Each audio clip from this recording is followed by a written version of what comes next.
नमस्कार, मैं शिवमणि त्यागी। हमारे साथ आज कद्दावर नेता इमरान मसूद हैं। आप सहारनपुर में आपकी भाभी खदीजा मसूद महापौर प्रत्याशी हैं और एक तरह से मैं कहूं तो आप वन मैन आर्मी शो की तरह इस चुनाव को प्रस्तुत कर रहे हैं। दूसरी पार्टियों से अलग अलग जो नेता हैं प्रदेश स्तर के और जो उनके बड़े नेता हैं वो कैंपेन कर रहे हैं। कल अखिलेश यादव यहाँ आए थे। मुख्यमंत्री उत्तर प्रदेश के योगी आदित्यनाथ जी पहुँच चुके हैं, लेकिन अभी तक बसपा पार्टी से कोई बड़ा चेहरा इस चुनाव में नहीं पहुंचा और अब समय भी नहीं है क्योंकि प्रचार खत्म हो चुका है। तो हम सीधे बिना देर किए इमरान मसूद जी से बात करते हैं। इमरान मसूद जी, क्या लगता है किस मोड़ पर है इलेक्शन? अब चुनाव प्रचार खत्म हो गया है, सारे एनालिसिस हो गए होंगे। देखिए, वोट अगर डलने दिया तो चुनाव मेरा बहुत आगे है। मुझे बहुत अंदेशा है कि ये वोट नहीं पड़ने देंगे, क्योंकि जिस तरह से पुलिस ने दमन चक्र चलाया हुआ है, मेरे कार्यकर्ताओं के घर जा जाकर जो बूथ के ऊपर काम करने वाले लोग हैं उनसे बाकायदा लिखवा रहे हैं। हालांकि उस लिखने का कोई महत्व नहीं है, बाकायदा उनसे लिखवा रहे हैं कि तुम बूथ के इर्द गिर्द नहीं दिखाई दोगे, कार्ड बांट रहे हैं। तो मैंने लोगों से आह्वान कर दिया कि आप खुद वोटर जो है वो मेरा कार्यकर्ता बन जाए, और वोटर मेरा कार्यकर्ता बन जाएगा। 2014 में भी यही हुआ था, इसी तरह से इन्होंने किया था, तो आपने नतीजा देखा था कि क्या हुआ था। कितनी उम्मीद आपको लगती है, आपको जो एनालिसिस हैं, कितने वोट से आपकी जीत होगी? देखिए, इस परिस्थिति में मैं क्या बता दूं, क्या एनालिसिस है। मेरे पास इतने फ़ोन उन लोगों के आ रहे हैं जिन्होंने कभी मुझे वोट नहीं दिया और कहने लगे भाई आपका जो साथ हो रहा है वो गलत हो रहा है, और ये परिपाटी गलत है जो परिपाटी आप डाल रहे हो। लोकतंत्र की खूबसूरती ये है कि हर आदमी को अपने बात कहने का अधिकार है, हर आदमी को चुनाव लड़ने का लिए स्वतंत्र है, और चुनाव लड़ करके जो जनता फैसला करे उसे सर माथे लगाना चाहिए। लेकिन आप जनता के ऊपर अपना दमन चक्र थोपने का काम कर रहे हैं और ये परिपाटी गलत है। तो इसका मतलब आप ये कहना चाहते हैं कि जो कार्रवाई आपके खिलाफ हुई है उसका फ़ायदा मिला आपको चुनाव में? अब फ़ायदा नुकसान तो देखिए नहीं कह सकता कि फ़ायदा मिलेगा कि नुकसान मिलेगा, लेकिन जब भी आप किसी का दमन करते हो और जनता के बीच में ये परसेप्शन क्रिएट हो जाता है कि दमन हो रहा है, और जो दिखाई दे रहा है आँख से। और कल पोलिंग वाले दिन मैं तो पत्रकारों से भी कहा है और सब लोगों से कह रहा हूँ कि अब टेक्नोलॉजी का ज़माना है। हर आदमी फेसबुक लाइव आ करके और उसको लाइव करे, रिकॉर्ड करे, फेसबुक पे, यूट्यूब पे, सब जगहों पर डाले, जिससे कम से कम कहीं ना कहीं कोई अंकुश तो लगने का काम। इससे कहीं ऐसा तो नहीं होगा कि लोग अपना फ़ोन लेकर जाएं? फ़ोन तो अलाउ नहीं होगा वहाँ पे? नहीं, तो बूथ के अंदर थोड़ी ना कुछ हो रहा है, बूथ के बाहर ही होना है। बूथ के अंदर थोड़ी होगा, डंडा चलेगा पुलिस का बाहर। मैंने तो लोगों से कहा है कि बिल्कुल शांतिपूर्वक वोट डालें, अपने कागज़ लेके जाएं, भीड़ इकट्ठा ना करें, चुपचाप जा कर के वोट डाल दें। हमने तो यही अपील की है, ऑब्जर्वर साहब से भी यही गुजारिश की, लोगों से भी आपके माध्यम से भी अपील कर रहा हूँ कि वोट डालना हर कीमत पे ज़रूरी है। अगर मेरा एजेंट भी बूथ पे ना हो, मेरे कार्यकर्ता भी रात को सारे के सारे उठा के बंद कर दिए जाएं या डरा करके भगा दिए जाएं, तो सहारनपुर के अवाम को ये चाहिए, सहारनपुर की जनता को चाहिए कि इस दमनकारी नीति का सख्त विरोध करें। ये परिपाटी, ये चलन लोकतंत्र के लिए बहुत खतरनाक है, और अगर आपने इसका मुंहतोड़ जवाब दे दिया तो कल कोई दूसरा सत्ता में होगा, वो भी ये हिम्मत नहीं कर पाएगा कि इस प्रकार की घटिया हरकत कर सके, जो इस चुनाव के अंदर मैंने अपने राजनीतिक जीवन में 30 साल में नहीं देखी। आप इसे दमन कह रहे हैं। जो मंत्री हैं ब्रजेश सिंह, उन्होंने कहा कि इमरान मसूद गलत बोल रहे हैं, उनके पुराने कारनामे अगर सामने आ रहे हैं तो इसको दमन ना कहें। अब ब्रजेश भाई क्या बोल रहे हैं, क्या नहीं बोल रहे हैं, मैं उसका क्या जवाब दूं? मैं क्या जवाब दूं ब्रजेश भाई के बोलने का? मेरे कौन से कारनामे हैं? तो आपकी सरकारें बंद कर दो मुझे, कौन मना कर रहा भाई? मेरे कौन से कारनामे हैं? बंद कर दो मुझे। अब आप बिला वजह की बातें, देखिए मैं उस तरह की ना ज़बान बोलना चाहता हूँ ना मुझे। मैं राजनीति के अंदर विचारों के साथ बंधा हूँ, और मैंने सहारनपुर की पॉलिटिक्स में व्यक्तिगत रिश्तों को राजनीति के ऊपर नहीं हावी होने दिया। मेरे सबसे व्यक्तिगत संबंध मधुर हैं। कल जल्लूस में भी सामने डॉक्टर साहब आ गए थे, मैंने रास्ता निकलवा के डॉक्टर साहब को बाइज्जत तरीके से उनका संबोधन करके निकालने का काम किया। तो मैं राजनीति के अंदर ये गंदगी जो फैला रहे हो, ये गंदगी ठीक नहीं है।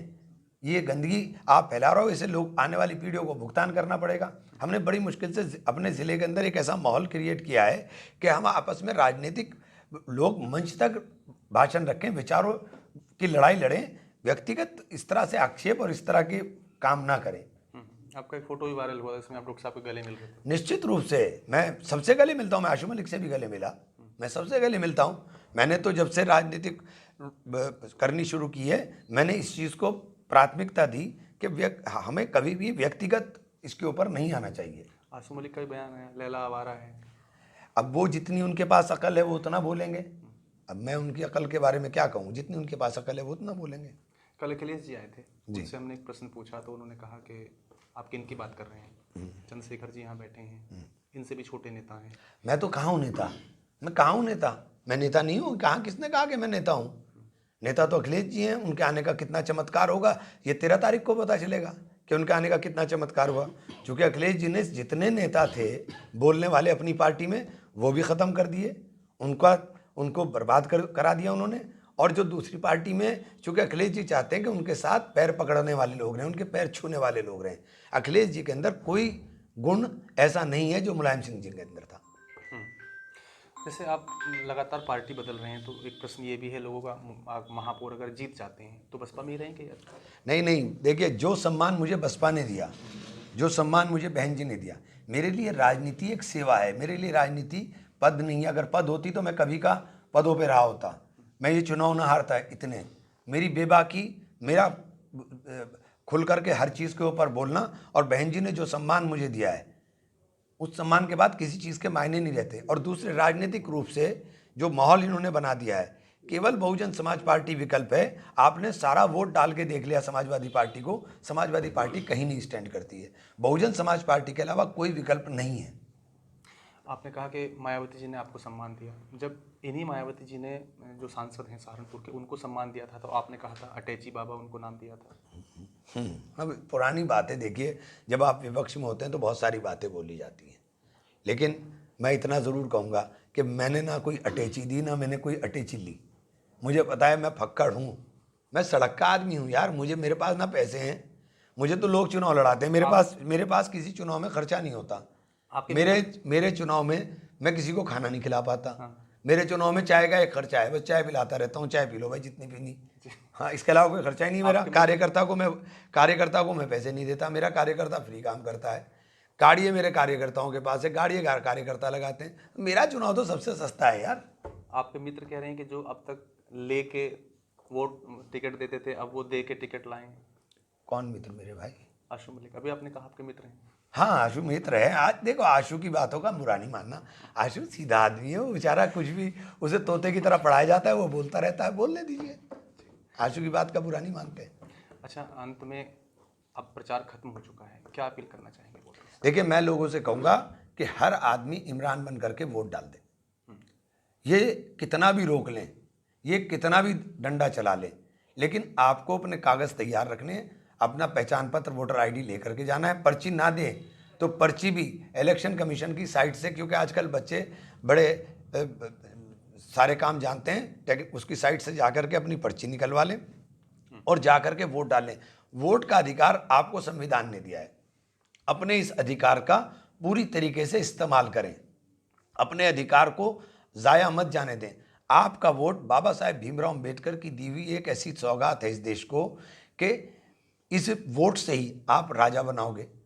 कोई भी आदमी देश के अंदर रहने वाला, उसको चुनाव लड़ने का अधिकार है और चुनाव में वोट डालने का हर आदमी को अधिकार है। तो अपने अधिकार का 100% प्रयोग करें, किसी तरह के डराए में ना आए। डराने की कोशिश होगी, इसके अलावा कुछ नहीं होगा। मैं आपको पहले बता रहा हूँ, पुलिस लाठी डंडा चला देगी, भीड़ होगी, तो इसके अलावा कुछ नहीं होगा। इसलिए लाठी डंडे से ना डर के भीड़ ना करें, खामोशी से जाएं, वोट डाल दें। हाय हुल्ला बिल्कुल नहीं होना चाहिए कि हाय हुल्ला करें, हाय हुल्ला से कुछ हासिल नहीं होता।